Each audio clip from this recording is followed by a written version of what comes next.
بسم اللہ الرحمن الرحیم۔ السلام علیکم ناظرین، آپ دیکھ رہے ہیں میرا چینل جس کا نام ہے سیکھ لیتے ہیں۔ آج کی ویڈیو میں ہم بات کریں گے پولیس کے روزنامچہ کی کتنی امپورٹنس ہوتی ہے، اس میں جو اندراجات کیے جاتے ہیں اس کی کتنی اہمیت ہوتی ہے، اور اگر کوئی ایف آئی آر درج کر لی جاتی ہے پولیس کی جانب سے اور اس ایف آئی آر کی سپورٹ میں، پروزیکیوشن کی سپورٹ میں یہ جو روزنامچہ ہے اس کو پروڈیوس نہیں کیا جاتا عدالت میں، جب بھی کوئی کیس عدالت میں جاتا ہے تو کس طرح یہ فیٹل ہوتا ہے پروزیکیوشن کے کیس میں۔ تو ہمارے پاس ایک ججمنٹ ہے، رپورٹڈ ججمنٹ ہے 2013 PCRLJ 1185، یہ کیس تھا 9B کا، یعنی چرس کی برآمدگی کا۔ اس کیس میں سزا بھی ہو چکی تھی اس ایکیوز کو 1 سال اور تقریباً 9 مہینے کے قریب، اور کچھ فائن بھی ہوا تھا۔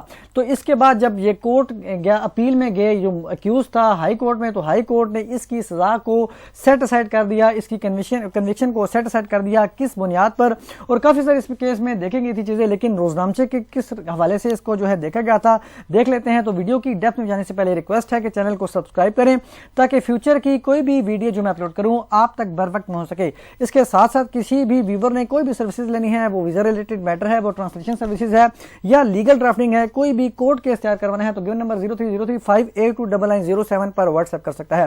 تو مین ٹاپک کی طرف چلتے ہیں۔ 2013 PCRLJ 1185، یہ کیس تھا 9B کا، یعنی چرس کی برآمدگی کا۔ اب اس کیس میں کچھ ایسے ہوا تھا کہ پولیس نے ریڈ کیا کوارٹر پر، ایپیلنٹ کے یعنی ایکیوز کے جو بھی ملزم تھا اس کے کوارٹر پر ریڈ کیا اور وہاں سے چرس برآمد کی 1000 گرام۔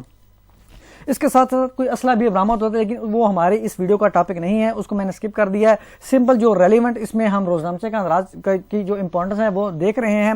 اس کیس میں کچھ ایسے ہوتے ہیں، اس میں 2 FIR الگ الگ درج کی گئی تھی، ایک اس کی چرس کی برآمدگی کی، دوسری اسلحے کی برآمدگی کی۔ تو اس چرس کی برآمدگی میں اس جو ہے ملزم کو سزا، جب ٹرائل سٹارٹ ہوا تو جو ٹرائل کورٹ تھی اس نے کنوکٹ کر دیا اس ملزم کو 1 سال اور 9 مہینے ریگورس امپریزنمنٹ، یعنی RI rigorous imprisonment with fine, اس کو فائن بھی کچھ کیا گیا تھا۔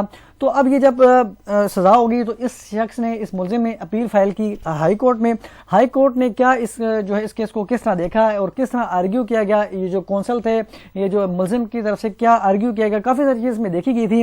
وارنٹ تھا نہیں تھا، پروڈیوس کون سے کیے گئے، گواہان نہیں کیے گئے، کافی ساری چیزیں دیکھی جاتی ہے، لیکن روزنامچے کو کس اینگل سے دیکھا گیا وہ ہم دیکھ لیتے ہیں۔ اب یہاں پہ کورٹ لکھتی ہے it is a matter of record that the prosecution in support of its case has not produced the copy of Roznamcha entry of leaving the police station for conducting the raid at the quarter of the appellant, which defect is sufficient to create doubt in the entire prosecution story۔